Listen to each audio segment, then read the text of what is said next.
These are the 7 most popular games on Roblox. Hundreds of thousands of people play them every single day. But do they really deserve it? I'm going to play each one and share my honest thoughts. Let's see if they're actually worth your time. And at the end, we'll choose the best one. We're starting with Escape Tsunami for Brain Rots. It was created on December 15th, 2025. Let's see what this game is all about, and why so many people are playing it. In Escape Tsunami for Brain Rots, you must survive by running from an incoming tsunami and collecting brain rots along the way. They give you money and help you level up. The further you move across the map, the more valuable brain rots you can find. Your main goal is to grab a brain rot and return to the base. Otherwise, you will lose the brain rot you were carrying. You can upgrade your speed, carry capacity, and other skills to go further and collect rarer brain rots. Honestly, the game isn't bad, but it gets boring very quickly. Leveling up here is quite easy, because at the very beginning, there are brain rots with huge income available. Because of that, you level up quickly, reach the very end, and then there's simply nothing left to do.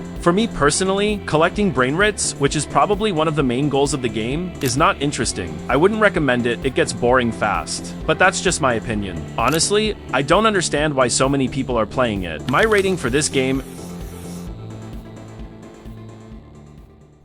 Wait, you seriously haven't subscribed? Subscribe, or Mr. Beast won't take you into his next video?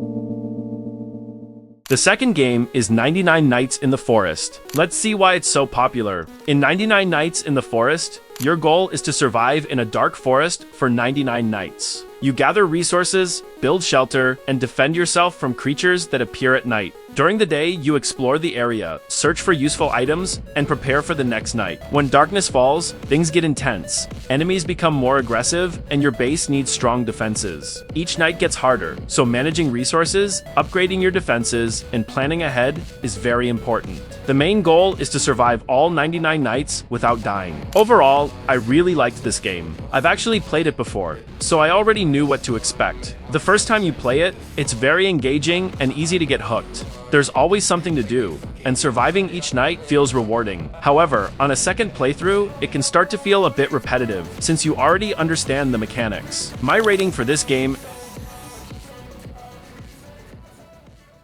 The third game is Blox Fruits, one of the most famous and popular games on Roblox. Let's see why it's still at the top. Blox Fruits is an anime-style adventure game inspired by One Piece. You choose a side, pirates or marines, and explore a huge open world. You complete quests, level up, fight bosses, and battle other players. The main feature of the game is the fruits that give you unique abilities and completely change your fighting style. The further you progress, the stronger the enemies become, and the more content you unlock. The game is all about grinding, progression, and exploration. Honestly, I'm not an anime fan, but the game is pretty cool. I've played it before, but I barely remember anything. When I joined again, since I already had some progress, I felt a bit confused. I didn't know where I was or what I was supposed to do next, but I can't say that makes it a bad game. Like I said, it's a good game. Definitely worth playing, and I would recommend trying it. And honestly, I can somewhat understand why it has such a big player base. My rating for this game... The fourth game is Fish It. Let's see what this game is about. It is a relaxing fishing game on Roblox. You catch fish, sell them, and earn money. With the money you make, you can buy better rods, upgrade your gear, and unlock new locations. The better your equipment, the rarer and more valuable fish you can catch. It's more of a chill experience. No intense combat, just farming, upgrading, and steady progression. Honestly, the game felt a bit boring to me. The gameplay is simple. You fish, sell the fish, and repeat the process. The map looks nice and atmospheric, but after a while, it starts to feel repetitive. I felt like it was missing more variety or action. If you enjoy fishing and calm gameplay, you might want to try it. You could like it more than I did, but personally, I found it boring. My rating for this game... The fifth game is Brookhaven, one of the most popular roleplay games on Roblox. Let's see why so many people are playing it. Brookhaven is one of the most popular roleplay games on Roblox, where you can live a virtual life in a large open city. You can choose a house, customize its interior, buy cars, pick a job, and interact with other players. There are no strict missions or main objectives. The entire game is based on player imagination. You can roleplay as a student, a parent, a police officer, or simply live a peaceful virtual life. Many players join mainly for social interaction, creating stories and roleplay scenarios. The map is fairly large, with different buildings, shops, and locations to explore. It's perfect for players who prefer relaxed social gameplay over intense action. The game is simple and kind of fun in its own way. It's easy to jump in and start playing. However, you can often run into toxic players, which slightly ruins the atmosphere. Honestly, it still feels a bit boring to me. I don't see anything that would keep me interested for a long time. If you want, you can try it yourself. Maybe you'll enjoy it more than I did. But I still don't fully understand why so many people are playing it. My rating for this game.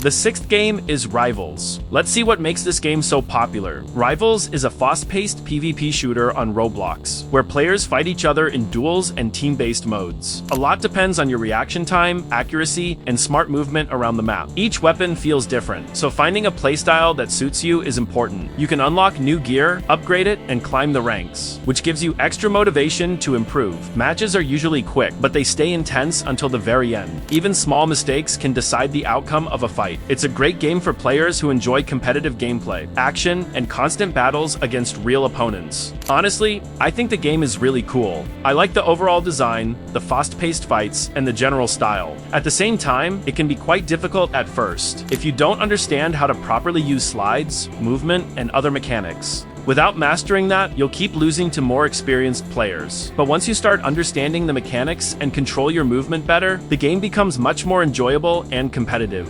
Overall, I liked it. I would definitely recommend giving it a try, because in my opinion, it's a solid and well-made game, and I can clearly see why so many people are playing it. My rating for this game. And the final seventh game is Survive Lava for Brain Rots. And it kind of reminds me of another game. Well, let's see what this one has to offer. Survive Lava for Brain Rots feels very similar to Escape Tsunami for Brain Rots. The main difference is that instead of a tsunami, lava rises for a few seconds. Across the map in different arenas, there are rocks, with brain rots placed on top of them. You can jump onto those rocks, collect the brain rots, and wait there until the lava goes down again. The mechanics are almost the same, collecting brain rots, upgrading, and surviving during a disaster. The only real change is swapping the tsunami for lava. Overall, it feels more like a variation of the same idea, rather than something completely new. Honestly, I liked this game more than Escape Tsunami for Brain Rots. However, there are a few bugs that can be a bit annoying. I played it for a while, but after some time, it still started to feel boring. Yes, leveling up isn't as fast as an Escape Tsunami, but you can still reach the point pretty quickly, where there's not much left to do. The map is small, and there isn't a lot of content, so the interest slowly fades away. If you want, you can try it yourself, but honestly, I don't really understand where such a high player count comes from. My rating for this game.